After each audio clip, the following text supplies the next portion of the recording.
नमस्कार विद्यार्थी मित्रांनो, स्वागत आहे तुमचं आरजे परफेक्ट एज्युकेशन या आपल्या यूट्यूब चॅनलवर. काय बाळांनो, कसे आहात? मजेत ना? अभ्यास करताय की नाही? करायलाच पाहिजे. सुरुवात नाही केली मग कधी करताय सुरुवात? चला अभ्यासाला सुरुवात करा. तुमच्या सेल्फ स्टडीची जबाबदारी मी घेतली आहे, त्यामुळे रोटेशनल डायनामिक्सचे व्हिडिओज अपलोड व्हायला सुरुवात झाली. बरोबर आहे. रोटेशनल डायनामिक्सचा फर्स्ट टॉपिकचा पहिला व्हिडिओ अपलोड झालेला आहे. लिंक तुम्हाला डिस्क्रिप्शन मध्ये मिळून जाईल. डिस्क्रिप्शन मध्ये जा, पहिल्या व्हिडिओ पासून तुमच्या अभ्यासाला सुरुवात करा. Okay. Uniform circular motion, non uniform circular motion, centripetal force and centrifugal force या टॉपिकचे व्हिडिओज अपलोड झालेले आहेत चॅनलवर. चॅनलवर नवीन असाल तर ह्या व्हिडिओना आधी व्हिजिट करा आणि रोटेशनल डायनामिक्सच्या अभ्यासाला सुरुवात करा. सो लास्ट व्हिडिओमध्ये आपण बघितलं सेंट्रिपेटल अँड सेंट्रिफ्युगल फोर्स. त्याच्या आधी आपण बघितलं uniform and non uniform motion. Okay. So आता आपण बघणार आहोत application of uniform circular motion. We are starting with the topic application of uniform circular motion.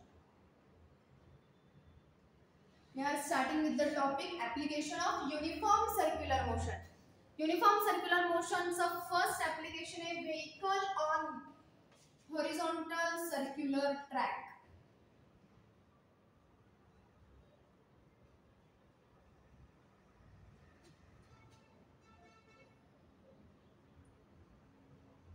Horizontal circular track. Okay. Uniform circular motion चा example बघतोय, application बघतोय.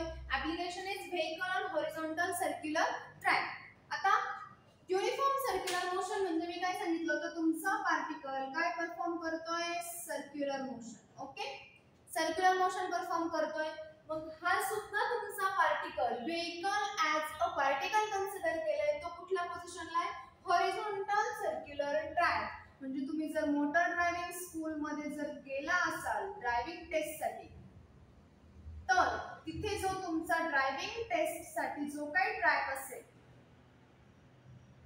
जो काही track असतो, जरा ड्रॉइंग ऍडजस्ट करा. हॉरिझॉन्टल सर्क्युलर ट्रॅक असतो. बरोबर आहे. व्हेइकल म्हणजे तुमचं जे काही मोटर व्हेइकल असेल ते व्हेइकल आहे तुमचं ह्या सर्क्युलर ट्रॅकवर. ओके. इमॅजिन करा हे तुमचं एक व्हेइकल आहे, हे तुमचं आहे हॉरिझॉन्टल सर्क्युलर ट्रॅक वरती आणि हे व्हेइकल ह्या सर्क्युलर ट्रॅक वरती सर्क्युलर मोशन मध्ये फिरणार आहे. सो झालं हे ऍप्लिकेशन सर्क्युलर मोशनचा. आता हे ऍप्लिकेशन का शिकायचं? तर ह्या व्हेइकलला ह्या हॉरिझॉन्टल सर्क्युलर ट्रॅकवर त्याची मोशन मेंटेन करण्यासाठी लागेल एक व्हेलॉसिटी. ज्या व्हेलॉसिटीने तुमचं व्हेइकल जर ड्राईव्ह झालं तरच ते ह्या ट्रॅकवर मेंटेन राहू शकतं. अदरवाइज व्हेइकल व्हेलॉसिटी जास्त झाली किंवा कमी झाली, तुमचं व्हेइकल कुठे जाणार आहे? Out of the track. Okay. Vehicle कुठे जाणार आहे? Out of the track. आपल्याला आउट ऑफ द ट्रॅक जायचंय का? नाही. आउट ऑफ द ट्रॅक मग गेले, तुमचं लायसन कॅन्सल. जर तुम्हाला ती व्हेलॉसिटी मेंटेन करता येते तर ते तुम्हाला ड्रायव्हिंग लायसन्स देऊ शकतात. बरोबर आहे ना? भविष्यात 18 वर्ष कंप्लीट झाल्यानंतर तुम्हाला काढायचं आहे ना ड्रायव्हिंग लायसन्स, नियम आधीच ती शिकून घ्या. फिजिक्स तुम्हाला रिअल लाईफ गोष्टींची रिलेट करता यायला हवं. रिलेटेड आहे फिजिक्स रिअल लाईफ गोष्टींची. ड्रायव्हिंग टेस्ट द्यायला जाताना तुम्हाला ह्या सर्क्युलर ट्रॅकवर ड्रायव्हिंग टेस्ट द्यायची आहे. तुम्हाला तुमचं व्हेइकल याच्या बाहेर जाऊ द्यायचं नाहीये. तुम्ही कुठल्या व्हेलॉसिटीने, कुठल्या सेफेस्ट व्हेलॉसिटीने माझं व्हेइकल ड्राईव्ह केलं पाहिजे, जेणेकरून माझं व्हेइकल ह्या ट्रॅकच्या बाहेर जाणार नाही. त्या व्हेलॉसिटीची व्हॅल्यू आपल्याला इथे फाइंड आउट करायची आहे बाय द एक्सप्रेशन. ओके. आता एक्सप्रेशन डिराइव्ह करताना तुम्हाला जर सपोज क्वेश्चन आला की derive the expression for vehicle on horizontal circular track और derive the expression for velocity on vehicle on horizontal circular track, तर त्याच्यासाठी तुम्हाला डेरिव्हेशन फाइंड आउट करायचं आहे. तर तुमचं हे जे व्हेइकल या सर्क्युलर ट्रॅक मध्ये फिरतंय तर त्याच्यावर ऍक्ट होणारे जे काही सराउंडिंग फोर्सेस आहेत, हे फोर्सेस तुम्हाला फक्त बॅलन्स करायचे, काहीच वेगळं करायचं नाही. हे फोर्सेस सगळे बॅलन्स करायचे. त्या बॅलन्सिंग मधून तुमच्या मॅथमॅटिकल टर्म ग्राम्स मधून तुम्हाला तुमची वेलोसिटी मिळून जाणार. आता ह्या व्हेकलवर कुठले कुठले फोर्सेस ऍक्ट होतात. ओके, ह्या व्हेकलवर कुठले कुठले फोर्सेस ऍक्ट होतात. पहिला फोर्स ऍक्ट जो होतो ह्या व्हेकलला आहे मास. जर या व्हेकलला मास आहे तर त्याच्यावर पहिला फोर्स ऍक्ट होतो weight mg. Okay, it is in downward direction. त्याच्यानंतर त्याच्यावर ऍक्ट होते normal reaction exactly opposite, perpendicular to the surface किंवा परपेंडिक्युलर टू द पाथ. तुमचा जो काही पाथ आहे, तुमचं जे काही व्हेकल आहे त्याच्या अलॉंग परपेंडिक्युलर तुमची काय ऍक्ट होते normal reaction. Okay, normal reaction झाली. अजून काय ऍक्ट होऊ शकतं याच्यावरती. तुमचं जे काही व्हेकल आहे तुमचं सर्क्युलर पाथ मध्ये फिरतंय, म्हणजे एका रेफरन्स सेंटरच्या अलॉंग हे व्हेकल फिरतंय. सो या व्हेकलला या सर्क्युलर पाथ मध्ये बॅलन्स करणारा एक फोर्स आहे, जो फोर्स हे बाकीचे फोर्स प्रोव्हाइड करतो. बरोबर आहे, जो फोर्स हे बाकीचे फोर्स प्रोव्हाइड करतो. मग कुठला फोर्स येतो. It is centripetal force FC. It is what, centripetal force FC. Centripetal force provides the weight mg and normal reaction. Okay, centripetal force provides the weight mg and normal reaction. आता ह्या व्हेकलचे हे forces तुम्हाला काय करायचे, balance करायचे.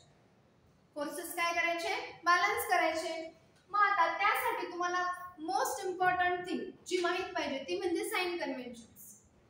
जर तुम्हाला mathematical expression लिहायचंय तर ह्या मॅथमॅटिकल एक्सप्रेशन साठी तुम्हाला साइन कन्व्हेन्शन्स माहित असणं गरजेचं आहे. कुठल्या इक्वेशन साठी कुठला साइन कन्व्हेन्शन घ्यायचं.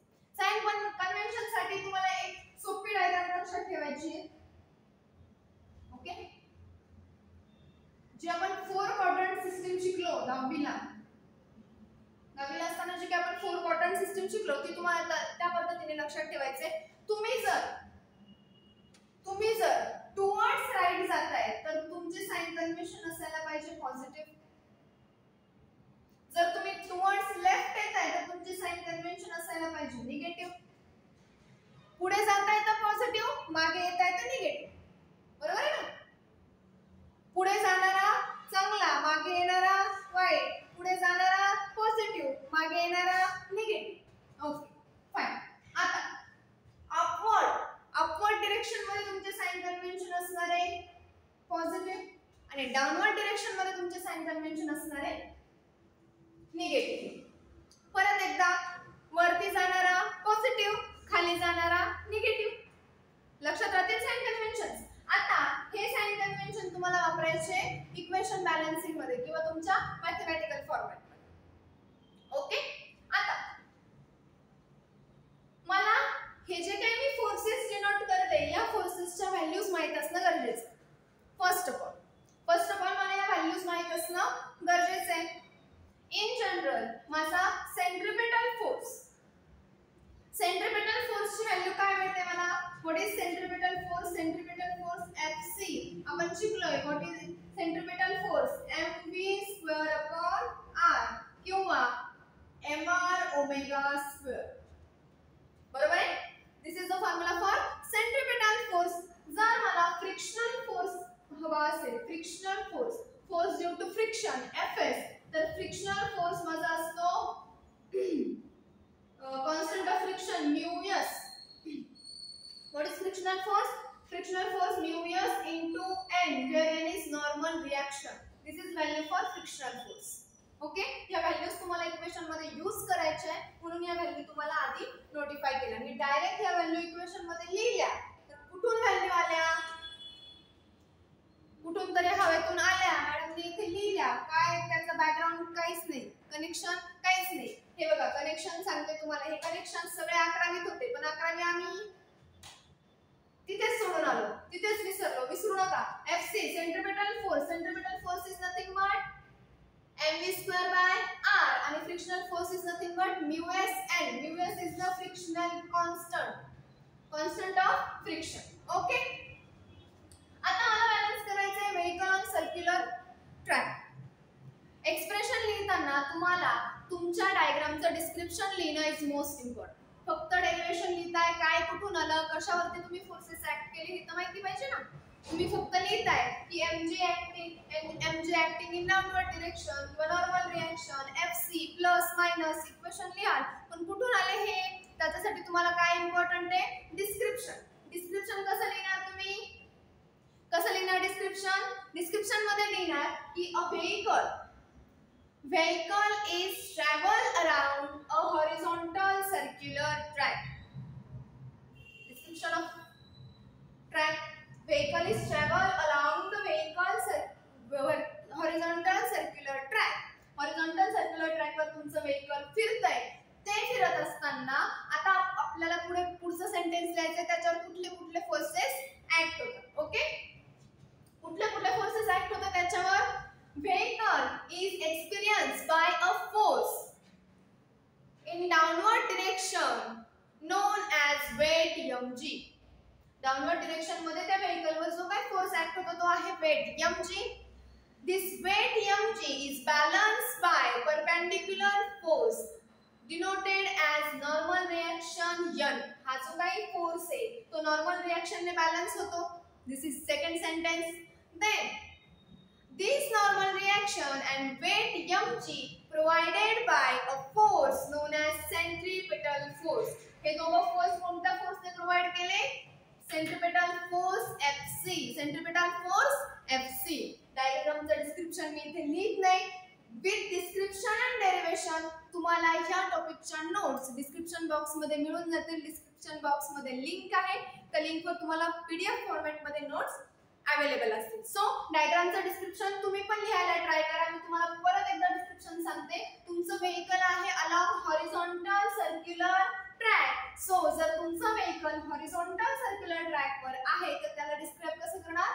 Vehicle is travel along a horizontal circular track. The vehicle is acted by a downward force mg which is balanced by a vertical perpendicular normal reaction n. These forces, normal reaction and weight mg, is provided by a force known as centripetal force. Okay? हे झालं. आता तुम्हाला सुरुवात करायची derivation. Okay, सुरुवात कशाला करायची? डेरिव्हेशनला. डेरिव्हेशनला सुरुवात करताना आधी कुठले फोर्सेस बॅलन्स करणार? Vertical forces. Okay, vertical forces balance करणार आणि त्याच्यानंतर कुठले फोर्सेस बॅलन्स करणार? Horizontal forces. सो ओके, आता आपल्याला कुठे स्टार्ट करायचंय? डेरिव्हेशनला. डेरिव्हेशनला स्टार्ट करत असताना आपल्याला वर्टिकल फोर्सेस आणि हॉरिझॉन्टल फोर्सेस बॅलन्स करायचे. हॉरिझॉन्टल फोर्सेस मध्ये आपला पहिला फोर्स कुठला येतो? Fc. Fc it is centripetal force along the centre, towards the centre, म्हणजे हा तुमचा असा आला. बरोबर आहे. त्याच्यानंतर अजून एक फोर्स ऍक्ट होतो. कुठला? Frictional force. कसा? तुमचं व्हेइकल कुठे चाललंय? पुढे. Frictional force is always opposite to the direction of path, direction of flow. फ्लोच्या अपोजिट काय असतं? फ्रिक्शनल फोर्स असतो. आता तुमचं व्हेइकल जर पुढे चाललंय तर फ्रिक्शनल फोर्स कुठे असणार आहे? मागे. चला ओढा मागे व्हेइकलला. फ्रिक्शनल फोर्स सुद्धा कसा असणार आहे तुमचा? हॉरिझॉन्टल डायरेक्शन मध्ये, मागे. ओके, हे तुम्ही एका एरो मध्ये पण डिनोट करू शकता. तुम्हाला समजावं म्हणून मी दोन वेगवेगळ्या एरो मध्ये डिनोट केले. पहिला आहे सेंट्रिपेटल फोर्स आणि दुसरा आहे फ्रिक्शनल फोर्स. डायग्राम जर ड्रॉ केली व्यवस्थित तर डायग्रामचं डिस्क्रिप्शन तुम्हाला व्यवस्थित लिहिता येईल. डायग्राम मध्ये जे जे दिसतंय ते तुम्हाला फक्त थेरी पार्ट मध्ये डिस्क्राइब करायचं. चला सुरुवात करूया डेरिव्हेशनला. डेरिव्हेशनचा फर्स्ट पार्ट पहिले व्हर्टिकल कंडिशन. व्हर्टिकल कंडिशनला सुरुवात करूया. ओके, फर्स्ट व्हर्टिकल फोर्सेस आपल्याला सगळे बॅलन्स करायचे. व्हर्टिकल कुठले कुठले फोर्सेस दिसताय? नॉर्मल रिएक्शन आणि वेट mg एकमेकांना काय केलंय त्यांनी? बॅलन्स. लिहायचे कसे? With sign convention. Okay, balance करायचे म्हणजे त्यांना समेशन मध्ये घ्यायचंय. ओके, डाउनवर्ड डायरेक्शन mg कुठे चाललाय? खाली. डाउनवर्ड डायरेक्शनला म्हणजे तो कसा असला पाहिजे? निगेटिव्ह. आणि नॉर्मल रिएक्शन कुठे चालली आहे? वरती. अपवर्ड डायरेक्शनला म्हणजे तो कसा असला पाहिजे? पॉझिटिव्ह. सो माझं इक्वेशन काय आहे? Normal reaction n positive minus mg. सगळे व्हर्टिकल फोर्सेस आपल्याला बॅलन्स करायचे. This is provided by a force. बरोबर आहे? This is provided by vertical force. Vertical force. Force is nothing but mass into acceleration. Clear? Force is nothing but mass into acceleration. आता हा vertical force. Vertical force काय करेल? तुमच्या व्हेकलला वरती उचलेल. बरोबर ना? आपण एखादी गोष्ट वरती उचलतो त्याला काय लावतो? फोर्स. म्हणजे हा व्हर्टिकल जो काही फोर्स असेल तो या व्हेकलला काय करेल? वरती उचलेल. पण तुमचं व्हेकल कशावर आहे? सरफेसवर आहे. वरती आहे का हवेत? नाहीये. म्हणजे जो काही व्हर्टिकल फोर्स आहे तो 0 आहे. जर इथे काहीतरी फोर्स असता तर त्या फोर्सने तुमच्या व्हेकलला काय केलं असतं? सरफेस पासून वरती उचललं असतं. पण माझं व्हेकल मला जर सरफेसवरच दिसतंय, माझा ऑब्जेक्ट जर सरफेसवरच आहे, तर त्याचा वर्टिकल फोर्स काय असणार आहे? 0. देअरफॉर आपण काय करू? हा वर्टिकल फोर्स काय लिहिणार? 0. Therefore n - mg is equals to 0. मग therefore n is equals to mg मिळाली मला नॉर्मल रिएक्शनची value. Notify it as a equation number 1. Vertical condition झाली. आता मला घ्यायची आहे हॉरिझॉन्टल कंडिशन. आता मी जाईल हॉरिझॉन्टल कंडिशन कडे. व्हर्टिकल फोर्सेस बॅलन्स झाले. आता मला कुठले फोर्सेस बॅलन्स करायचे? हॉरिझॉन्टल फोर्सेस बॅलन्स करायचे. हॉरिझॉन्टल कुठले दोन फोर्स दिसतायत? सेंट्रिपेटल फोर्स आणि फ्रिक्शनल फोर्स. दोघंही कुठे? मागच्या साइडला. ओके, लेफ्ट साइडला. लेफ्ट साइडला फोर्सेस कसे पाहिजे माझे? निगेटिव्ह. म्हणून मी दोघं फोर्स काय लिहिणार? Negative. Minus Fc centripetal force is provided by frictional force. Correct? Okay. आता मायनस मायनस साइन काय होऊन जाईल? बॅलन्स. सेंट्रिपेटल फोर्सचा फॉर्म्युला बघा तिकडे दिसतोय, mv² r. आणि frictional force is μs(n), where μs is frictional constant. कशासाठी लिहिलं ते फॉर्म्युला लक्षात आलं का? ओके, फॉर्म्युला वापरले. आपल्याला फाइंड आउट काय करायचंय? सेफेस्ट वेलोसिटी किंवा कुठल्या वेलोसिटीने आपलं व्हेकल याच्या अराउंड फिरेल. ओके, चला वेलोसिटी पाहिजे. बरोबर आहे? आपल्याकडे नॉर्मल रिएक्शनची व्हॅल्यू आहे का? mg मला मिळाली. ती मी इथे काय करून घेणार? पुट करून घेणार. सो मी काय लिहिणार? From equation 1. इक्वेशन 1 मधून काय मी लिहिते? इकडे लिहिते मी एक्सप्रेशन, इकडे कंटिन्यू करते. ओके, फ्रॉम इक्वेशन 1 काय लिहिणार मी? इक्वेशन 1 मधून n ची व्हॅल्यू mg. म्हणजे मी इथे काय लिहिणार? mv² upon r is equals to μs mg. Okay, हा m गेट कॅन्सल. माझ्याकडे काय राहिलं? v²/r is equals to μs into g. Okay, मला काय पाहिजे? फक्त वेलोसिटी. हा r चे इकडे काही काम आहे का? नाहीये. नाही काम, त्याला तिकडे पाठवून द्या. इकडे असणार डिवाइडला असणार r, तिकडे जाताना काय होईल? Multiply. v² is equals to μs rg. मला स्क्वेअर पाहिजे की वेलोसिटी? फक्त वेलोसिटी. स्क्वेअर तिकडे जाताना square root. Therefore v is equals to root of mu rg. This is the velocity with which your vehicle is travel along a horizontal circular track. ह्या वेलोसिटीने जर तुम्ही car drive करत असाल तरच तुमची कार ह्या सर्क्युलर ट्रॅक वरती फिरेल, याच्या बाहेर जाणार नाही. Okay, this is the velocity for vehicle along a horizontal circular track. Okay, expression एकदा बघून घ्या. व्हिडिओ पॉज करून एक्सप्रेशन लिहून घेतलं तरी चालेल. अदरवाइज व्हिडिओच्या खाली याच्या सगळ्याच्या नोट्स तुम्हाला अवेलेबल आहेत. ओके, याला एकदा व्हिडिओ पॉज करून ओव्हरलुक करा, रिवाइज करा आणि मग आपण मूव्ह करूया पुढच्या टॉपिकवर.